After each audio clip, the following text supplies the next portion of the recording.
What is up, guys, and welcome back to the Sweated Out podcast. Today we have a very special guest.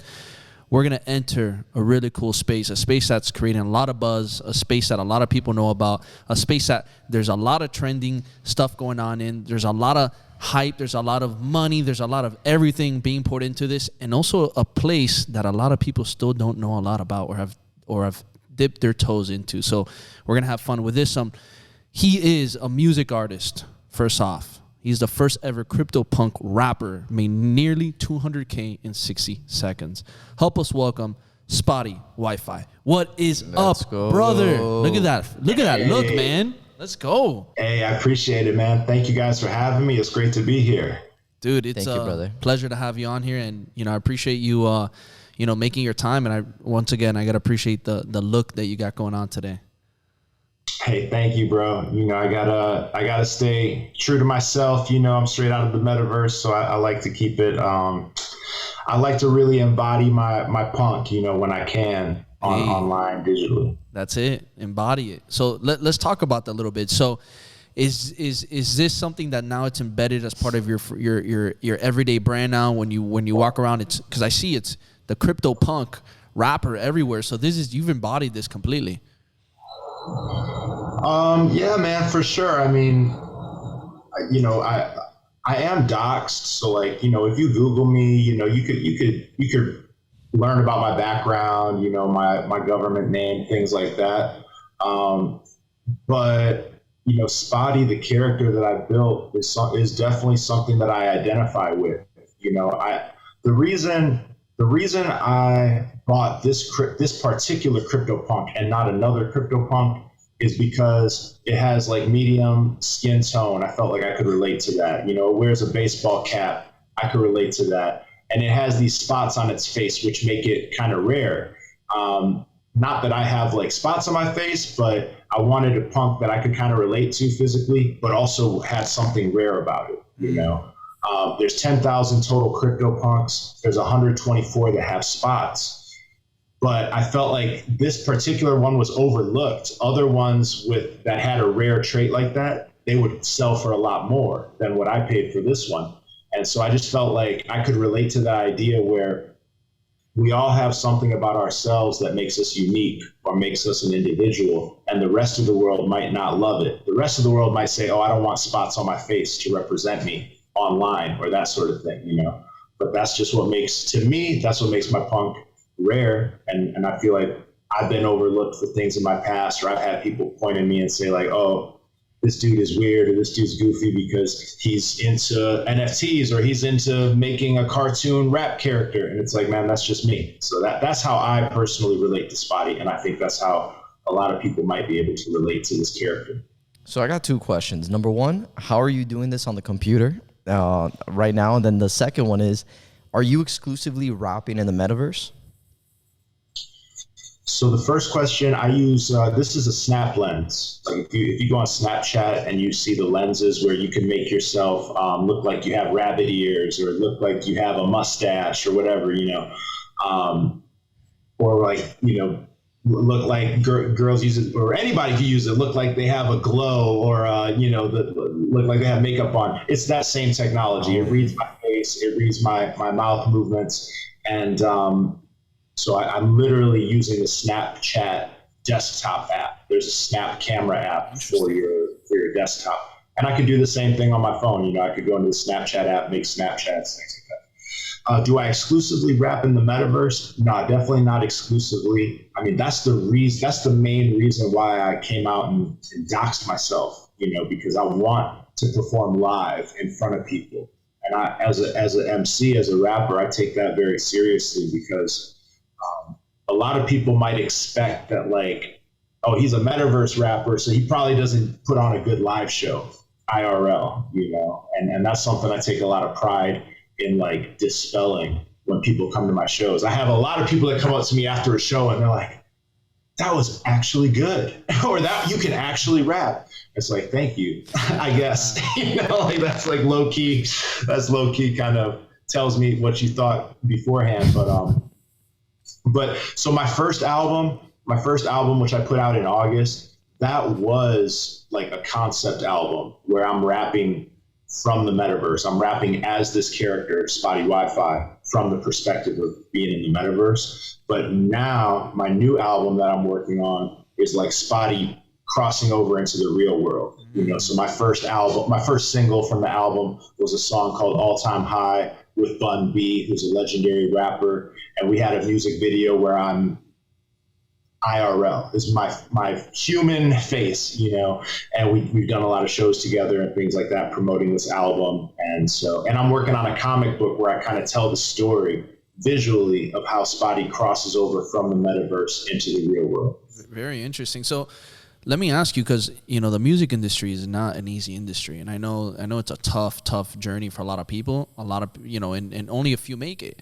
So when you've separated yourself apart and you're really taking on the role of Spottie WiFi, have you seen a big shift between when you were doing music before to when you're doing it now with the character you've embodied? I've seen, a few shifts. You know, number one, I would say, the number one thing I would say is like, I have an audience. You know, I had a built-in audience when I decided I'm going to take my CryptoPunk and make a rapper persona out of it, make music telling this backstory that I've created for my punk. I instantly had an audience of a few thousand CryptoPunk owners that were in tune and like, oh, let's see what this is about, right? Because they'd never seen anything like it before. As NFTs became more popular over the course of last year, that few thousand turned into, you know, tens of thousands of people that are like in tune or they're, you know, I'm connected to them online, that sort of thing. So that's number one, is like having a built-in audience is a big thing that changed when I took this approach. The other thing I would say is just the pop culture or just cultural icons kind of embracing the concept. You know, when I decided to do this, nobody was doing anything creative with their CryptoPunk, really. You know, there was no CryptoPunk comic books. Adidas wasn't partnering with a CryptoPunk. All these things were foreign.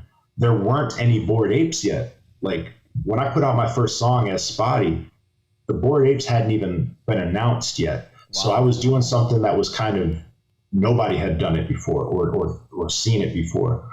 Now, in the past year, or we'll call it like 14 months, you know, you've got Timbaland has a Bored Ape as his alter ego that he calls Congo. And he started a production company just for Bored Apes that want to make music.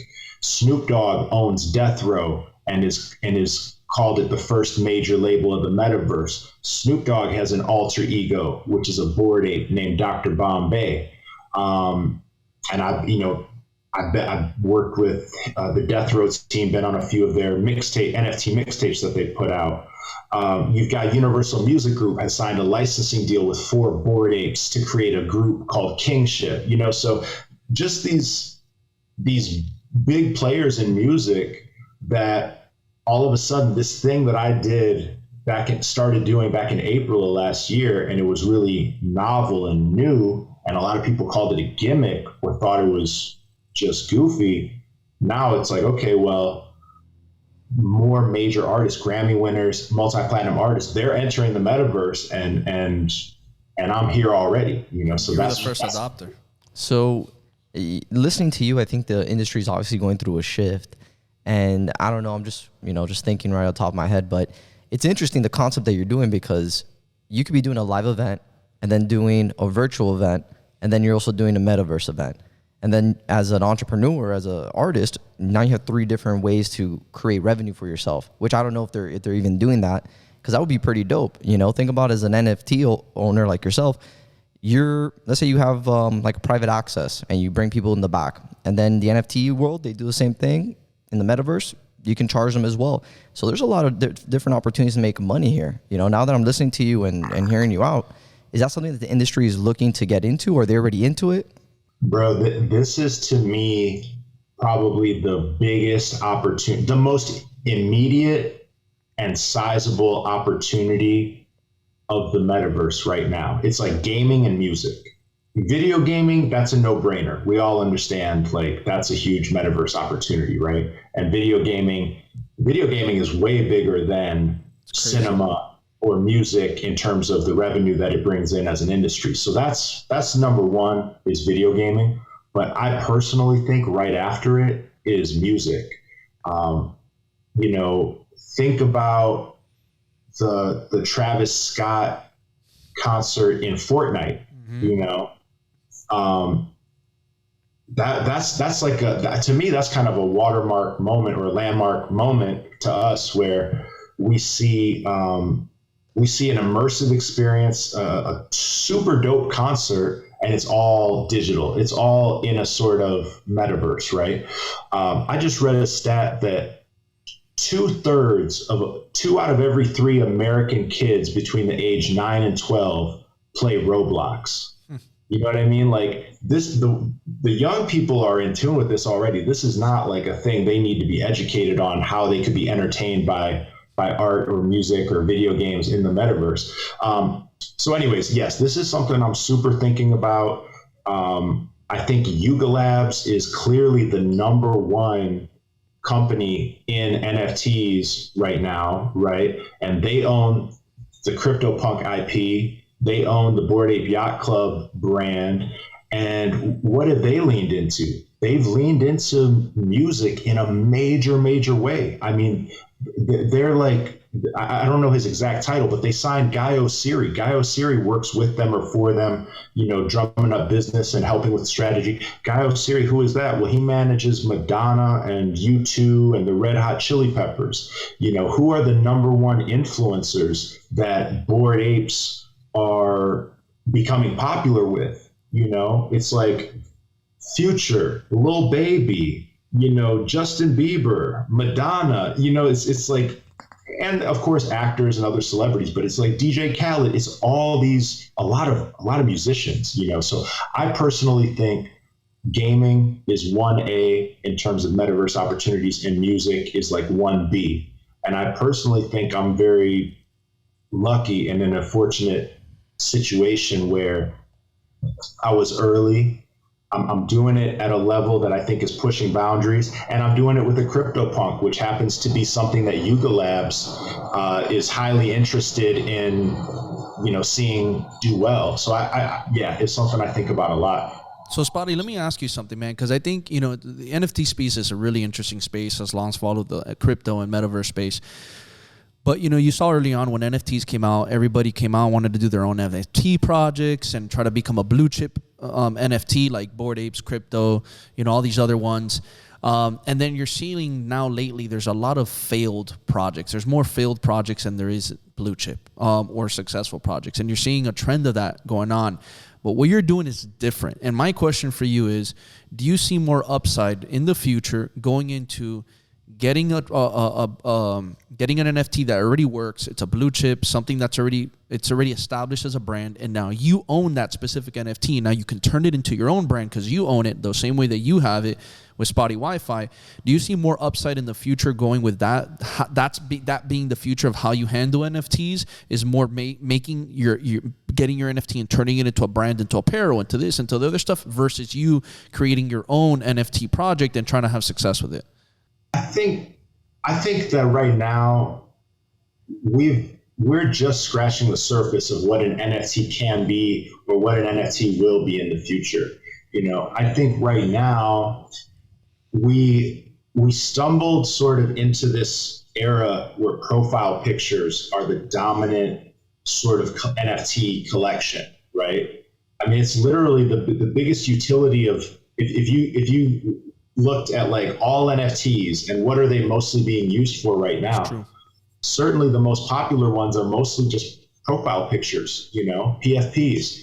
So I think then using the intellectual property to say, I'm going to create a backstory, I'm going to create a full body rendering and show you what this PFP looks like in the metaverse. To me, that was just a natural extension of what we stumbled into with the PFPs, because the CryptoPunks were sort of, a lot of people call them the rookie card of NFTs, one of the earliest NFTs, and they're a profile picture project, or that's how people use them.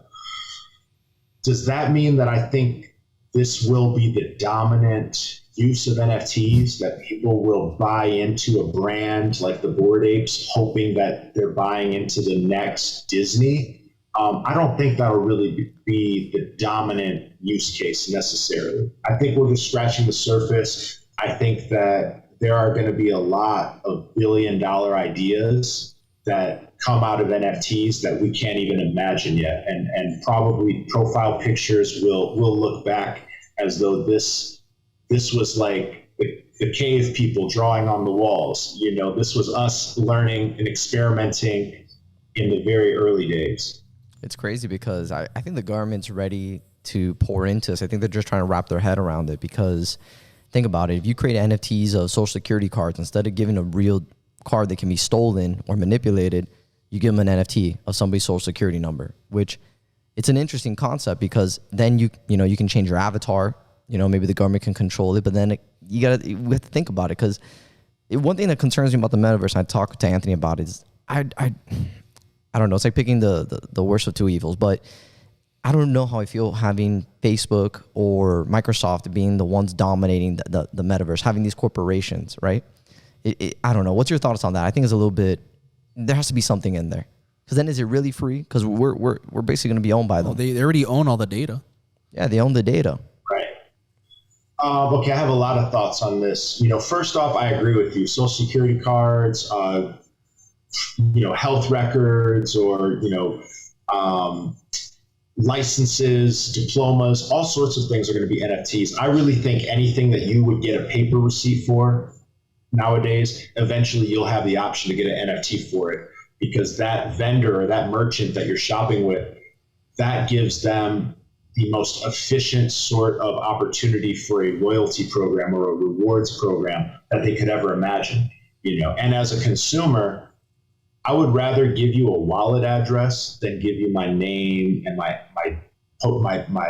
postal address and all this sort of demographic information to sign up for a loyalty program. I'd rather just give you, here's my wallet. If I want, the wallet can be anonymous, and now you can reward me for shopping with you as much as you please. So that's one thing. And then I forgot where you took the conversation after that. I got so inspired. No. Yeah. And I like it too, because as there's a lot of data mining's a big thing, and privacy is a huge issue. And we can talk about that after this one. But and that's actually a good idea that you brought up about the privacy and the anonymous. I didn't even think about that. But I just spoke briefly about what your thoughts on having a consolidation of the metaverses with Facebook, Microsoft, and these companies.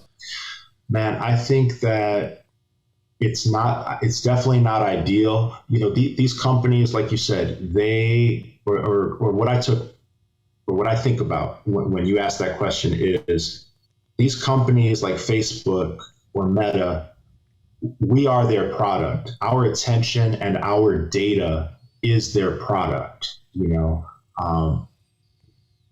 The potential of the metaverse, the potential of Web3 is where we can sell our own data if we want. We can be paid to click on ads instead of Facebook getting paid when we click on ads. That, or we can get paid to engage with content, play to earn, learn to earn. All these different concepts are revolutionary compared to where we're at in the mainstream right now, because right now Facebook or Snapchat or Instagram or Twitter, they get paid when we learn on their apps. Totally. They get paid when we play on their apps, that sort of thing. And that is that's what's up for change and ripe for disruption right now. I don't think it's great that Meta is going to be a huge player in the metaverse in terms of our data privacy, because obviously they've shown us they don't care about our privacy, right? It reminds me of, and my wife always reminds me of this scene in, what's the movie about the metaverse?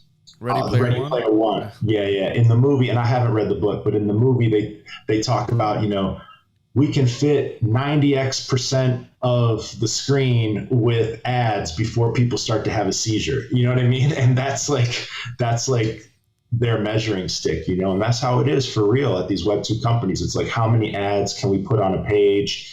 And it's going to be the same thing when they build a virtual world. But where I'm going with this is there's not going to be just one metaverse. You know, there's going to be a lot of metaverses, and there will be more decentralized metaverses where people can choose to hang out and play and conduct business. And that's going to be the great competition, I think, of the next several years, is like Meta versus Yuga Lab versus the other side, and Yuga Labs versus whatever else springs up. I also believe too, like, maybe you can shine some light on here, but I also believe that, we only look at the metaverse for being in the actual metaverse world, but I think they're also going to bring the metaverse to the real world. I think you're going to have more of like Pokemon Go style stuff where you can hold up your phone, you can have glasses, and you're actually seeing virtual stuff going on in the real world outside. Same thing, like you're seeing people, they'll put up their phone and you can see people rocking animated, virtual clothing, virtual shoes, walking in the street. And then, you look at some of these movies, even some of these old movies back in the day when they depict the way the future looks, people are walking around the streets and you see their name profiles come up on their head. You see like their advertisements coming up. You see like their descriptions. You see their profiles. Like, and you see some of these old movies, it's just popping up, floating over people's heads while you're walking in the crowd. I think that's going to be a huge part of the metaverse, not just what we think of the metaverse in a game, but outside real life metaverse. Yeah, I totally agree. I think there's no doubt. I can't remember how many years ago, but I would say probably 5 years ago. And I don't remember if it was like South by Southwest or what conference it was, but Mark Zuckerberg has said basically that everything that they were building up to this, when he said the quote 5 years ago, whatever, he said everything we're doing is leading up to an augmented world, an augmented reality, and eyewear, physical, eyewear, like it's coming, Google glasses or whatever, they tried, and I think they made a lot of mistakes in terms of how they rolled it out, and maybe the world just wasn't ready for it. But yeah, bro, that stuff is coming. And I hear people say a lot, like, I think AR is going to be a big deal. I think augmented reality is going to be a big deal. Like, it is a big deal. We just see it usually on our screen versus like on glasses. We're already in a metaverse. We've been in a metaverse for years. Social media is a 2D version of the metaverse. Video gaming is a 2D version of the metaverse. TV is a 2D version of the metaverse. So you're being plugged. You're already plugged in. It is just a different level of being plugged in. It's funny because it feels so natural talking to you with this thing on. I love it. I mean, yeah, it's only going to be more and more. I mean, it feels natural. I think because, like you're saying, we see it on TV, we see it on our phone, we see it in Instagram stories, we see it on Snapchat, we see it on TikTok. Like, why wouldn't we see it walking around with a pair of digital glasses on very soon? Mm-hmm.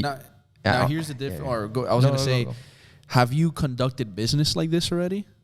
Wearing this, and how's the big reactions to that? Because I'm sure, like, as when you're doing segments like this or your performances entertainment wise, people are probably easier, more accepted with it. But I believe more people are going to do business like this. Yeah, definitely. I mean, I'm trying to think, about like specifically business related calls. It kind of depends. Sometimes I'll not use the mask to make it a more personal conversation, and sometimes I want to be more expressive with my face than this technology today allows me to be. You have it's like you have 10,000 muscles to make a smile or something, whatever that thing. You know what I'm talking about? They always say, like, it takes X number of muscles to frown, X number of muscles to smile, blah blah blah. This isn't that sensitive to my facial expressions, But I will say a lot of times I use the mask because I just have a feeling the person on the other end, they're going to like that. That's going to be a great icebreaker. Or maybe I'll use it for a few minutes and then I'll say, let me take the mask off, So yeah, I think for real, like I think it can be a great great way to like make a first impression depending on the other person. And I think that as time goes on, people will be more and more receptive to it, not less and less, you know? Now, with the different metaverses that we were talking about, since, you know, I do agree with you, there are going to be several different metaverses out there. And I think maybe possibly metaverses will replace like information as we see it today. Because think about it, if each metaverse has its own consolidation of information, you potentially could disrupt search engines, right? YouTube, no, I'm sorry, not YouTube. Was it Google, Yahoo, all these different search engines that are out there? You remove them. You might even have dark metaverses, or like similar to a dark web. So the issue I have with this is, where do we see this trend going? You know, where do we see that these metaverses going? Is this something that we should be worried about? Do you think the governments are going to step in and try to make their own metaverse to consolidate power? You know, just spitballing here. I mean, I guess for the most part, I don't know if I have a clear enough vision of the future to know how some of these issues will be different in Web3 than they are in Web2. You know, we already have consolidation of information in terms of sources, news sources. And that was even true like before Google. You know, there have been 3 major media conglomerates in terms of like where you get your news and broadcast television and things like that for a long time. So yes, I think it is a risk. You know, there is a risk that like you'll go into Facebook's metaverse and you'll want to look for like, hey, like I think in the future, you know, there will be millions of people that go into Meta, the Facebook metaverse, and they're looking for telehealth, you know, clinics, or I need to get a doctor's visit booked in Meta. You know, like I believe that's going to happen, and it's going to happen sooner than a lot of us could imagine, because the infrastructure is already there. Doctors already do telehealth. COVID advanced that tremendously. It's not a big leap, as far as I could tell, to create a little virtual world with a button that says click here, you know, to enter the waiting room and wait for a doctor to show up.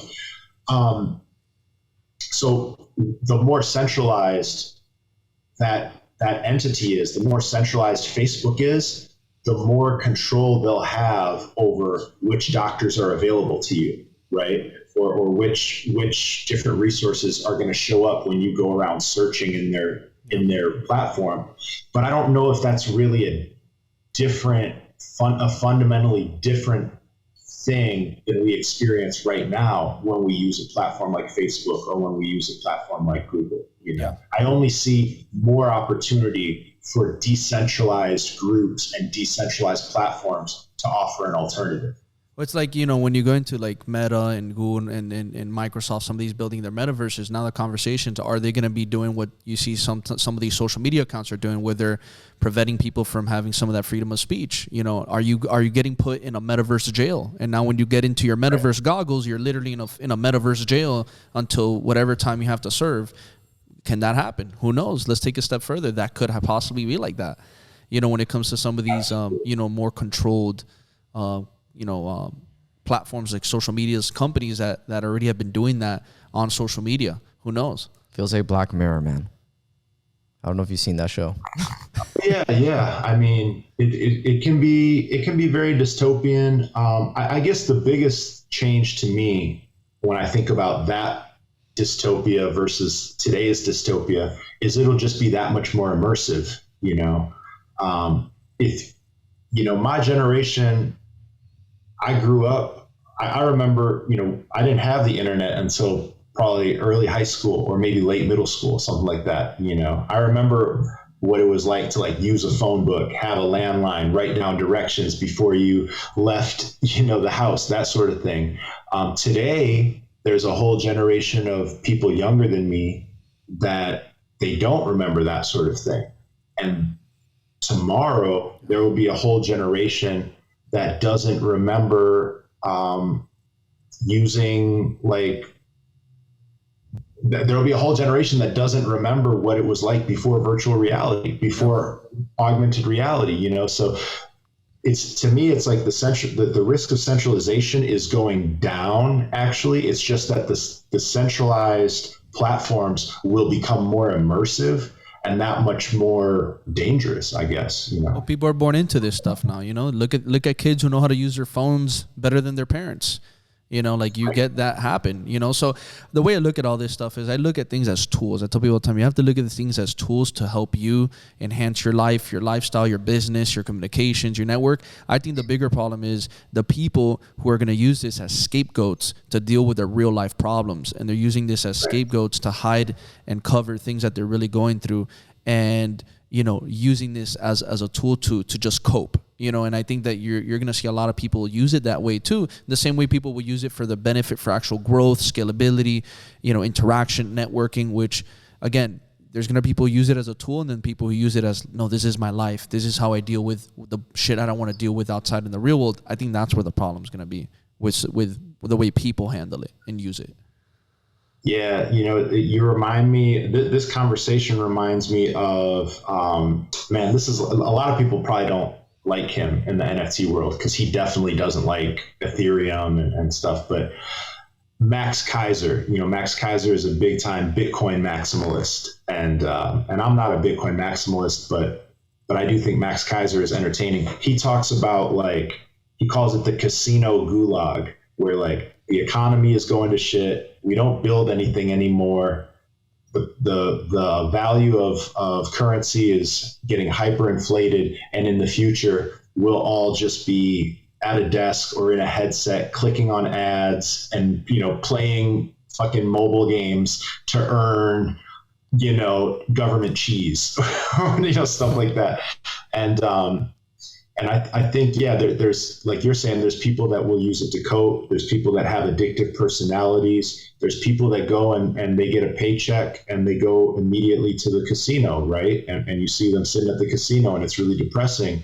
And now you'll be able to do, or you already can. You can already do that and play, you know, online poker or whatever. And soon they got virtual strip clubs, I hear.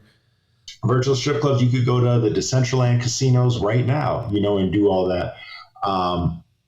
And then play to earn is interesting. It's exciting. It's revolutionary, but it also can be kind of depressing to think about, because it can start to resemble that casino gulag thing where, like, man, we really don't we don't manufacture a lot of physical goods anymore, yeah. You know, and the economy is in trouble potentially. And people do need to, it is kind of dystopian to think that there are all these people in the world that their best opportunity to earn a living for themselves is to play video games. Like, that's cool for the people that really want that. But for a lot of people, it's like, that's not like an ideal situation necessarily, no. You know? And the problem is, we're already seeing it right now. Like, look at Tesla. Elon's trying to get his people back into the office. Yeah. Even us, we're trying to hire staff, and no one wants to work in the office. Everyone wants to go and work digitally. You know, it goes back to what Anthony said, accountability. How are you going to hold those people accountable? You lose culture. We're already heading towards that. And like you said, we don't produce anything here anymore. And now the youth, if you ask anybody that's below the age of 18 or even in 2021 or even my age, they all want to do YouTube. Become an influencer. They want to do a bunch of things on the internet. They don't want to do manual labor. And it's funny because I was watching something on Natural Geographic. Like this guy owns like a Jewish deli. And he's saying that this old man has been there for 40 years. Tapped him on the back and said, man, he's been there. And the guy's proud about doing it. And I looked at him, I'm like, man, not one single young person that's American will do that type of work. And probably even across the globe, they won't even do that type of work. And it's sad because you are right. I think we're already entering the dystopia. COVID pushed us into this. Yeah. Launched us 5 years into the future. Because now it's all about purpose. The kid, that 40-year-old guy's been there for 40 years. Put a kid in there, he's going to be like, oh, this is purposeless. I'm going to be cutting deli meat. No, I don't want to do that. And then who's going to fill in that workload? Exactly. So where do you see, because I look at all this stuff, I find it very interesting. I feel like you need these things. You have to evolve with technology. I'm a big person. Look, I use social media myself. It's a big tool of mine for business, for relationship, for growth. And I think it's great. But at the same time, I know it's a very tool that can be very dark, and it can take people a lot of places you don't want to go. So for you, like, where do you feel like there's that fine line of, like, would you recommend the youth and other people to use these platforms to make sure that, well, number one, they're happy with themselves, most importantly, They're making sure that they're using this correctly for the people, for the businesses they want to impact, for the people they want to meet, and the people around them, and making sure they don't fall into a hole that's going to be harder to crawl out of later, that can create some of these problems we were talking about. I think you got to just try to stay grounded, understand who you are, what drives you, what your principles are as an individual, because it's very easy for anybody on the internet to go on and just say hurtful things or say things to influence you.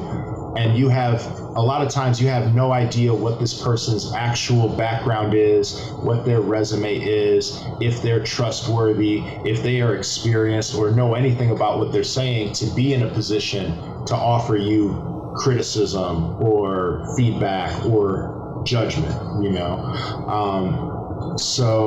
and that's the thing for people that's the thing people have struggled with, especially young people all the time. People get bullied in school, in a physical setting, in an IRL setting. Imagine how much easier it is to decide to be a bully in a virtual setting. Yeah. Cyberbullying obviously is a crazy thing. 100%.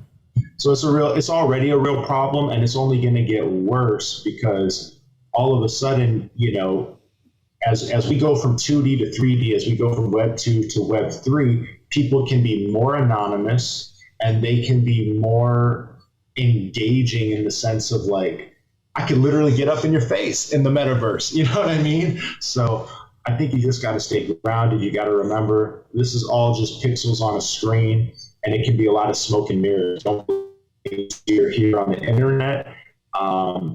And stay true to yourself, stay true to your principles, and you have to have self-esteem, and it's self-esteem. It comes from within, and this doesn't need to be your life 24/7. You can step away from the screen, go outside, touch the grass, and you let the real universe, the IRL universe, help you stay grounded and centered. 100%, man. 100%. And I wanted to shift topic here real quick and ask you about what are your thoughts on the NFT market right now? Do you think it's going to rebound? Do you think that with everything going on, they're talking about recession fears and depression, all this stuff going on in the media, you think there's people are going to reallocate their money and put it back into the crypto space, NFT space? So what's your thoughts on that? So number one, I think 98% of the NFTs that are out there right now, in the long run, I don't think they're going to be worth anything. That's number one. I would say there are going to be a few winners, and there's going to be a lot of losers in terms of NFTs and what you want to have in your wallet.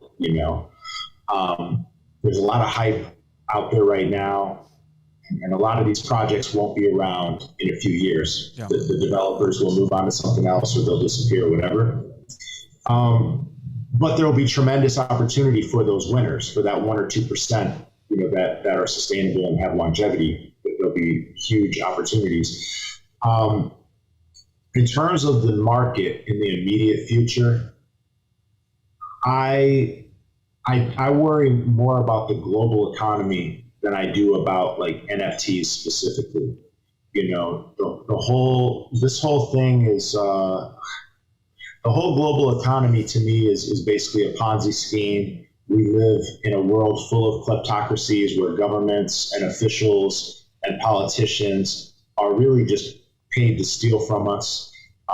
Sometimes they steal from us in ways that are very obvious. Sometimes it's less obvious, and it's just them printing money.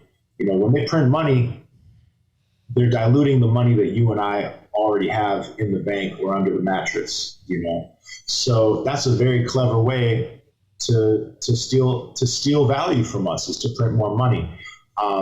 And I think it eventually will reach a tipping point. I don't think, like, I live in the US, I don't think housing prices can go up forever. The cost of everything is going crazy. Obviously, price of gas, inflation, the effects of inflation, or the actual level of inflation that the officials tell you about, is not accurate. It's not really representative. It's been going on for a long time. That's what scares me more than like the NFT market.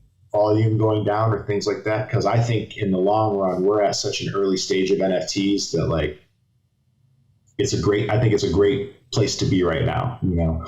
But if the whole global economy crashes, that could very quickly change my outlook for NFTs for the near term and the medium term. So, go. Sorry about that. I wanted to ask you something because you sparked something in my mind. The last thing I would say is just that, all that being said, I don't know anywhere where I would rather have my money than in crypto. And as a derivative of that, also NFTs, just because in the long run, if the economy does go to hell, I do think crypto will be a lifeboat for a lot of people. And ultimately, I think profits from crypto, profits from Ethereum, a lot of people would eventually put those into NFTs. So I think there will be, if the global economy really has a breakdown, there will be pain for everybody. But I think crypto is as good a place to try to wait it out as anywhere. So there's I don't know if it's not conspiracy, but there's a thought out there from a lot of top people that have been talking about it, that they feel that everything that's going on, the money printing that's been happening, the inflation, everything it's purposely being done to get us prepared for a currency crash of the dollar, so then they can implement their digital currency, because it's already been out there in the ether that the Federal Reserve already wants to start getting a digital dollar already out there. And the more you look into it and you start reading what's happened, they took us off the gold standard back with FDR. Yeah. They transitioned us to paper, and now there's a shift happening within our within our currency, paper. And they're saying, I don't know what you think, but it seems possible that they might crash the dollar so that they can move and transition us into the digital. So I'm a little, I guess, normally I do like, my brain does think in terms of the elites are out to get us. That my brain does think like that a lot of the time. They're out for power, and they don't care about us, and they work together, they collaborate, they all go to the country club or golf together and in the boardrooms, and they figure out how they're going to get a leg up on us. I do think like that. But what I would say is I'm a little skeptical that the people like the Federal Reserve, the leaders of the Federal Reserve, the chairman and all that, I'm a little skeptical that they're that smart to really think through this. I really just think they're just, well, I don't know. I guess I feel like they're crashing. I feel like they've lost control of the markets simply because they were never smart enough or equipped to control the markets. That's my personal thing. I don't know that it's necessarily them conspiring to crash the market. I think they're plenty dumb enough to do that on accident, and ultimately, I don't necessarily think that they would need a huge excuse to transition us to a digital dollar. Most people don't use cash, and I don't know about the numbers. I don't want to say most people don't use cash anymore, but I think enough people are transitioning towards mobile payments, using Apple Pay and things like that, Google Wallet. And of course, people have been using debit cards and credit cards for a long time. That and the dollar is already so digital. I think that they could transition and sell it to the public, a digital dollar. I think they could do that without crashing the economy. I think that a lot of times we think of a digital dollar as something that has a finite supply, like Bitcoin. But I don't think a digital dollar will necessarily have a finite supply. I think they're literally going to take their same sort of money printing ways and their same sort of fiat philosophies into the digital world. That's what I think they want to do with a digital dollar. And I don't necessarily think they would need a big excuse or a black swan event in order to sell that to the public. So, Spottie, for you, as we wrap things up, I want to ask you, in about 5 to 10 years, where do you see the economy and the market being?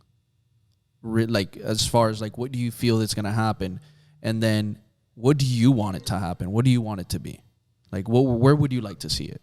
Man, This is a fun conversation because I'm not an economist, and I usually just get asked about music, so it's cool. But I would say just take my thoughts on this with a grain of salt, you know. But Everyone's winging it, bro. So don't even worry.